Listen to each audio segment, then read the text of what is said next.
Commander Elham Salehi hadn't slept properly in 3 straight nights. The space station Parto 2, orbiting Saturn, was quieter than usual. So quiet that the sound of her own breathing inside her headset felt unnervingly loud. Her 4-person crew had spent 3 months chasing the source of a strange signal, one being transmitted from a small moon of Saturn called Iapetus. Did it repeat again? Asked Engineer Kaveh, not looking up from his monitor. Yeah, exactly every 7 hours and 13 minutes, like a heartbeat, like something counting down. The signal matched no known pattern, not mathematics, not any human language, just a continuous wave that, the first time they played it over the speakers, made the entire crew fall silent without meaning to. A low murmur, as if someone were breathing slowly behind a very thick wall, patient, waiting. Commander Salehi ordered a small probe sent down to the surface of Iapetus to pinpoint the source more precisely. When the images came back, everything changed. Beneath several meters of ice sat a geometric metal structure, a perfect circle ringed with symmetrical grooves, like a massive door. None of the engineers could explain how something like it could occur naturally. 3 days later, the team decided to go down themselves. Elham, Kaveh, and 2 other crew members, Rosa and Amir, boarded the landing capsule and touched down on the icy surface of Iapetus. The moon's surface was silent, quieter than they'd expected. Even the sound of their own footsteps on the ice echoed strangely, as though the thin atmosphere carried sound differently out here, stretched deeper, as if the moon itself were listening. When they reached the structure, Amir wiped a layer of frost from the metal door with his gloved hand. Beneath it were engravings, lines that resembled no human script, yet felt oddly familiar, the way patterns sometimes are. Patterns the subconscious mind half recognizes, like veins on a leaf or markings on living skin, rather than something manufactured. Rosa checked her handheld scanner. It's hollow inside, an empty cavity about 30 meters deep, but the wall structure is strange. Unlike any metal I've ever seen. No entrance, Elham asked. There is one, but it opens from the inside.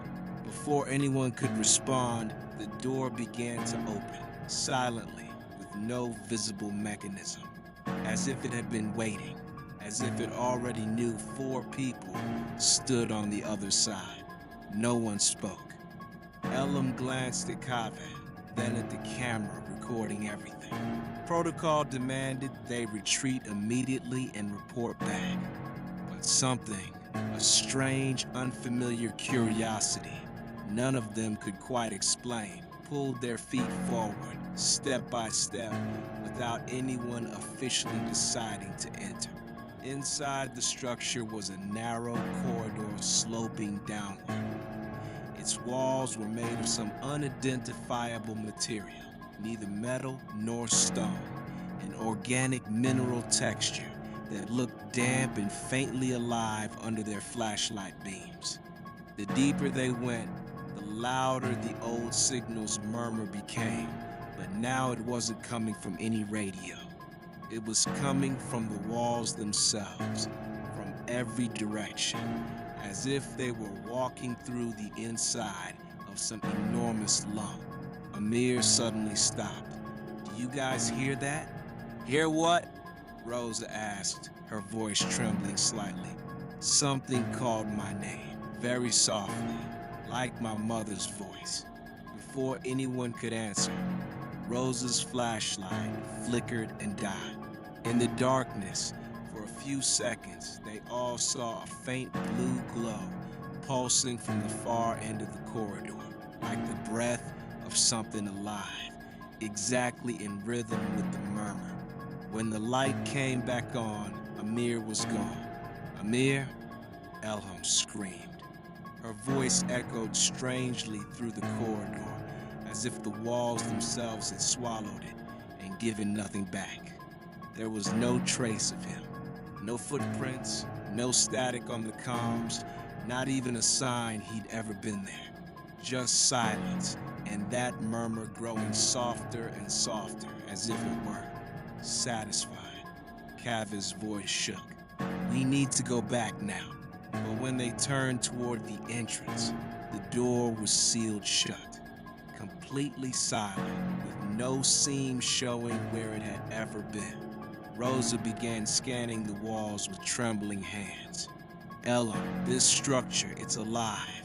Not a machine, not a ship, it's a creature. This entire structure is a body. What do you mean, a body? I mean, we're standing inside something that's digesting us. Slowly, very slowly, like it's in no hurry at all. The murmur suddenly changed. For the first time, a single word became distinguishable within it, but not in any human tongue. A frequency that moved directly through their skulls, not through their ears. A word that all three of them, independently, later translated to the same meaning when they tried to describe stay. Elham felt her legs growing heavy, as if the ground beneath her boots were slowly pulling her down like quicksand. She screamed at Kaveh and Rosa to run, to just move toward anything that looked like an exit. In the chaos, Rosa found a narrow crack in the organic wall leading to the outside of the structure, likely the very spot the original probe had photographed. With everything they had, they forced themselves through it. At the exact moment the entire structure behind them began to contract inward like a wound closing over itself. By the time they reached the capsule and launched back toward orbit, Amir wasn't with them. No trace of him was ever found, not in the scanner data, not in a single frame of footage, as if he had never existed at all. But 2 weeks later, back on Earth, while reviewing the mission's final audio recordings in painstaking detail, someone found something buried in the background noise of one file.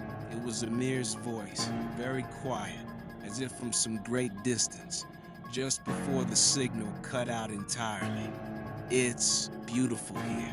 Why didn't you come sooner?" And then again, that familiar murmur, softer this time, almost like a lullaby. Following that mission, the space agency indefinitely postponed all future missions to Iapetus. The official report cited a technical failure in the landing system, but in the internal archive, something else was recorded. Every 7 hours and 13 minutes, that same signal, in exactly the same form, is still transmitted from that moon. Ground observatories still listen, occasionally. Only now, sometimes, there's another voice in it too.